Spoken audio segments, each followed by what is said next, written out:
खबरदार कोई ऐसी वैसी बात नहीं होनी चाहिए नवाब साहब के सामने। बहुत तमीज के साथ उनके साथ बात करनी है। बहुत अरे आइए आइए आइए, तशरीफ लाइए तशरीफ लाइए तशरीफ लाइए जनाब, तशरीफ लाइए। अस्सलाम वालेकुम। वालेकुम अस्सलाम। आइए आइए। हजूर, आप तो फरमा रहे थे कि हमारे इस्तकबाल के लिए कुछ नाचने वाले बुलाएंगे। हाँ ये देखिए ये देखिए ये देखिए, आइए तशरीफ लाइए, आइए आइए आइए आइए जनाब, आइए तशरीफ लाइए, आइए आइए तशरीफ लाइए, आ जाइए आ जाइए आ जाइए, इधर आइए इधर आइए, हर से आइए नवाब साहब, हट के तशरीफ रखिए तशरीफ रखिए। माशाल्लाह माशाल्लाह माशाल्लाह, बहुत शुक्रिया आप तशरीफ लाए हैं। हमारे यहाँ तो चांद निकल आया। अगर हैदराबाद दक्कन में आप तशरीफ लाते तो हमारे हाथी आपके ऊपर फूल की पत्तियां फेंकते। चले कोई बात नहीं, यहाँ इन सब से मुलाकात हो गई। अस्सलाम वालेकुम। वालेकुम अस्सलाम। जनाब, हम हैं नवाब ऑफ मछलीपट्टनम। ओ हजूर, मछली पट्टनम नहीं, मछली पकड़म होता है। वो जो जाल फेंक के नहीं पकड़ते, पहले मछली पकड़म, फिर पकनम, फिर खायम। टीपू, मेहमान के सामने बदतमीजी मत करो। जी अब्बू। अरे बदतमीज का बच्चा है, बदतमीजी नहीं करेगा तो और क्या करेगा। इस जाहिल आदमी को ये भी नहीं मालूम, अबे ये हैदराबाद दक्कन की तरह ये मछलीपट्टनम भी एक रियासत थी। नवाब साहब वहां के बड़े मशहूर नवाब हैं। जी हाँ, मशहूर भी हैं और कंगले भी। भाई साहब, मुझे लगता है कि मैंने आपको कहीं देखा है। ये देखा देखा, पहचान लिया ना नवाब साहब ने। मैं नहीं कहता था कि ये सब किया धरा ही तुम्हारा है। अरे तुम्हारे तो खानदान में 7 नस्लों में कोई शरीफ आदमी नहीं पैदा हुआ, सब के सब हासद और फसादी। अरे बटमिया बोल क्यों नहीं रहे? देखो जरा, नवाब साहब ने आते ही अपने मुजरम को पहचाना है कि नहीं? है ये बंदा? अब क्यों बाप बेटा चुप करके बैठे हुए, जुबान नहीं है आपके मुंह में? अरे बोलो। सिर्फ मेहमान की वजह से मैं चुप हूँ। अगर मेहमान ना होता तो मैं तुम्हें बताता कि हमारी 7 नस्लों में कौन कौन पैदा हुआ है। अरे काम कर जाके इतना तो तुर्रम खान, अबे मैं तो तुम्हारे मुंह ही नहीं लगना चाहता। अभी तो मेहमान आए हुए, वरना मैं देखता कि नदीवी के साथ दुश्मनी लेने का क्या अंजाम होता है। लोगों के बच्चों के रिश्ते खराब करता है, शर्म नहीं आती ना मुराद को। अरे भाई, अल्लाह झूठ ना बुलाए, 2 साल पहले रेलवे स्टेशन के बाहर मेरा ख्याल है बारिश में आपने मुझे लिफ्ट दी थी। लो बोले, अब क्या सांप सूंघ गया आपको? नवाब साहेब, आप क्यों इनसे झगड़ा कर रहे हैं? और जनाब, इन्हें लगता है कि मैंने झूठ बोलकर आपको वापस भेजा है। नहीं नहीं, ये तो वो नहीं है। चश्मा लगा के देख लीजिए, शायद पहचानने में कोई दिक्कत महसूस हो रही है। नहीं नवाब साहब, वो कोई और आदमी था। बहरहाल छोड़िए आप इन बातों को। ये है छोटे नवाब साहब, नवाब हशमतुद्दौला, जिनको देखने के लिए आप तशरीफ लाए हैं।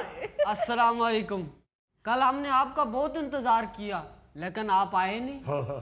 ये पूरे के पूरे नवाब साहब इधर बैठे हुए हैं या इनका कोई पीस अंदर भी पड़ा हुआ है? नहीं जी, ये पूरे ही है नवाब साहब, ये उनका कोई लेग पीस नहीं पड़ा हुआ। केचप लगा के देखे, शायद पसंद आ जाए। माशाल्लाह माशाल्लाह, बहुत सेहतमंद हैं ये। तो क्या कोई वजनी स्त्री फेर दी है इन पे? मेरा ख्याल है उड़ने लगे हैं। नहीं जी, उड़ने नहीं लगे, कुछ देर धूप में रहें तो अकड़ जाते हैं। नवाब साहब, बहुत शुक्रिया आपका, आप दोबारा यहाँ हमारे यहाँ तशरीफ लाए हैं। भाई आपकी तशरीफ आवरी हमारे लिए बाइसे सद इफ्तिखार है। ये इफ्तिखार कौन है? अरे हम अर्ज कर रहे हैं कि आपकी तशरीफ आवरी हमारे लिए बाइसे खुशी है। अच्छा अच्छा, हम समझे किसी रिश्तेदार का बता रहे हैं। अरे असल में हमारे दादा हजूर का नाम नवाब इफ्तिखार था। ये कौन सी बताने वाली बात है? हमने अपने नाना हुजूर से सब कुछ सुन रखा है। एक दफा आपके दादा हुजूर और हमारे नाना हुजूर इकट्ठे एक जंग में शामिल थे। हाँ, और दोनों महाज की तरफ जा रहे थे कि आपके दादा हजूर का घोड़ा बिदक गया था। जी हाँ, बारात में नाचने वाले घोड़े अक्सर जंग में बिदक जाते हैं। अरे जुबान संभाल के बात करो, हम आपको बता देते हैं, कोई मजाक का वक्त नहीं है ये। अरे भाई लो बताओ, अल्लाह के फजल से हमारे नाना हजूर और इनके दादा हजूर के पास जंगी घोड़े थे। नाचने वाले घोड़े तो हमारे नाना के भाई के पास थे। अच्छा। वो भी शौकिया रखे हुए थे उन्होंने। कहीं इलाके में किसी की बारात होती थी तो उधर भेज देते थे नाचने के लिए। कोई जबरदस्ती किराया दे जाता था तो ले लेते थे, वरना कभी भी नहीं थे मांगते। बहरहाल हमारे नाना के भाई जर्दे के बड़े शौकीन थे। जब भी कभी कोई नाचने वाला घोड़ा लेके जाता अपनी बारात के लिए तो उसे कहते कि भाई घोड़ा वापस लेके आओगे तो साथ जर्दे वाला लिफाफा जरूर होना चाहिए। है नवाब और बातें फकीरों वाली कर रहे हैं। भाई सिर्फ आपके नाना के भाई जर्दे के शौकीन नहीं थे, हमारे दादा भी बहुत शौकीन थे जर्दे के। अरे पहली दफा जर्दे पे शोरबा डाल के हमारे दादा ने खाया था। बुजुर्ग तो हैदराबाद दक्कन रहंदे सन या शकरगढ़ रहंदे सन? अंदर तशरीफ लेके चलिए, आपका इंतजार कल भी करते रहे, आज भी करते रहे हैं। आपकी भावज ने कल से 3 मरतबा सालन गरम किया है। ओ भाई आए थे हम कल भी, यहाँ करियाने की दुकान वाले ने हमसे कहा कि यहाँ कोई नवाब शबाब नहीं रहता। करियाने वाला?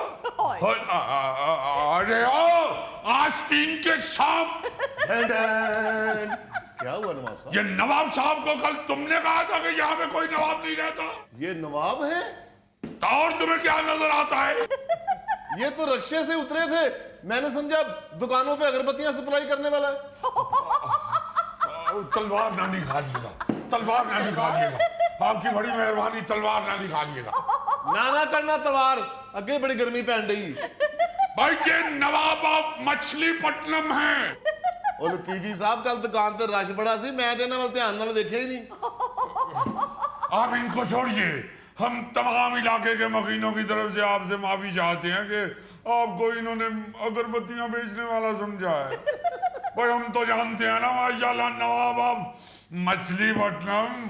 अब बात ये बता रहे थे हम आपको कि आपके दादा हजूर और हमारे नाना हजूर इकट्ठे जंग में शामिल थे। आपके दादा हजूर का घोड़ा बिदक गया, वो घोड़े से गिरे तो उनका पांव रकाब में फंस गया, जख्मी हो गए। फिर हमारे नाना हजूर ने आपके दादा हजूर को उठा के घर तक पहुंचाया। वहीं से उनकी दोस्ती शुरू हो गई जो आज रिश्तेदारी में बदल रही है। माशाल्लाह माशाल्लाह। क्या कहने, बहुत ज्यादा खूबियां हैं इस बच्चे के अंदर।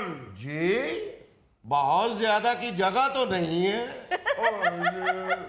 नहीं जी नहीं, बड़ी खूबियां इस बच्चे में। दरवाजा बंद भी हो तो ये अंदर चला जाता। बड़ा जिम्मेदार है जी। बेसन का पाइप बंद हो जाए तो सीख को तकलीफ नहीं देता, खुद अंदर जाके रास्ता खोल देता है। ओ जी कोई एक खूबी होवे तो दसिए। जिस कमरे च छोटे नवाब साहब सौंदे ने उथे टिड्डियां नहीं बढ़दियां। बड़े ज़हीन हैं जी, बंद समोसे में से आलू निकाल लेते हैं। बहुत खूबियां जी। नवाब साहब ਨੂੰ ਲੱਕ ਤੋਂ ਫੜ ਕੇ ਨਾ ਤੇ ਪੁੱਠਾ ਕਰਕੇ ਸਰਦਾਈ ਵੀ ਲੜ ਸਕਦੇ ਹੋ। ये तो जालिम लोग हैं, इस तरह की बातें कर रही हैं, बड़े नाजुक मिजाज हैं।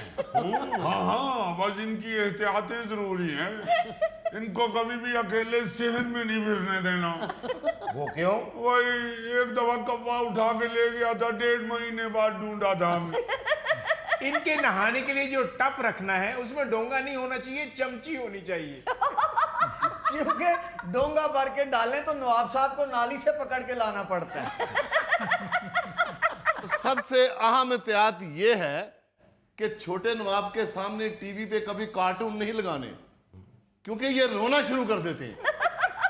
अरे कमबख्त, तो ऐसी बातें करके नवाब साहब की हौसला शिकनी ना कीजिए। आप हौसले में रहिए भाई साहब, इंशाल्लाह हमारे बब्बर शेर हैं, बस जहां सोए हो ना वहां पे छत वाला पंखा नहीं लगाना। वो क्यों? अगर लगाना है तो फिर कमरे का दरवाजा बंद रखना।